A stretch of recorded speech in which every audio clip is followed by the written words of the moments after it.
hoje me lembra de amor da minha vida, pois você é minha querida e por você eu sinto calor, calor.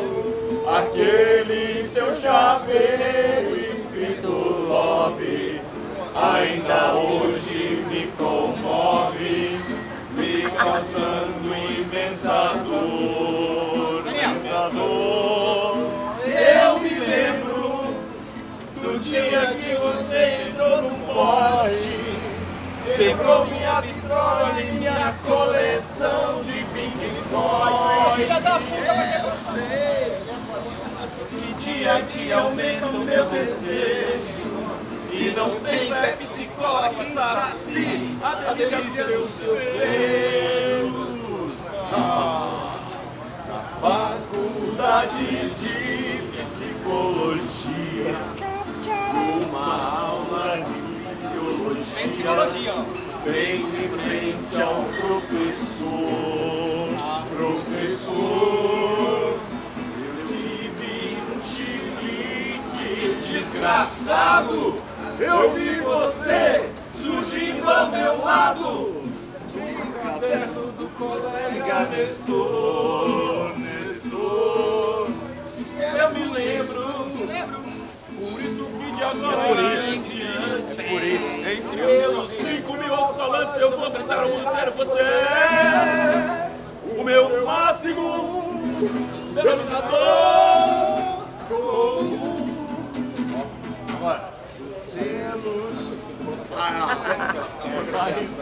Há 3 anos. É o mesmo sucesso. Manhã de sol. Vai, Valdir. Meu iaiá, meu ioiô. Você é assim. Bolinha. E nunca meu não. E quando tão louca, me beija na boca, me ama no chão.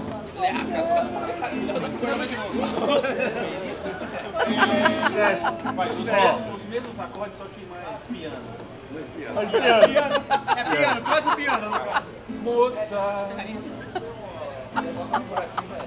me espere amanhã. Vai lá, me ajuda aí. Eu não conheço. Marcelo Lemos conhece. Sei que jazz não é pura. Sei que jazz não é pura. Pode até machucar. Moça. Eu sou o nível de bater no Pretinho. Canta a moça. Eu não lembro disso. Sete notas, ficou na bateria. Olha a música. Não conheço. Vamos pro vídeo aí. A solução pro nosso povo eu vou dar. A solução é a igreja, ele confundiu tudo, bicho. É. Só vim pegar. A solução é alugar o Brasil. Nós não vamos pagar nada. Nós não vamos pagar nada. Free. Agora é free. Vamos embora, dá lugar. Free entrar. Esse imóvel tá pra alugar.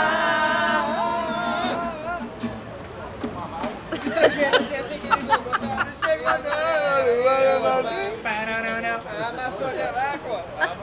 Sete horas de Almeida, por que Ó, Gogô eu tenho candidato? que resgatar o repertório, cara. Por que Gogô candidato?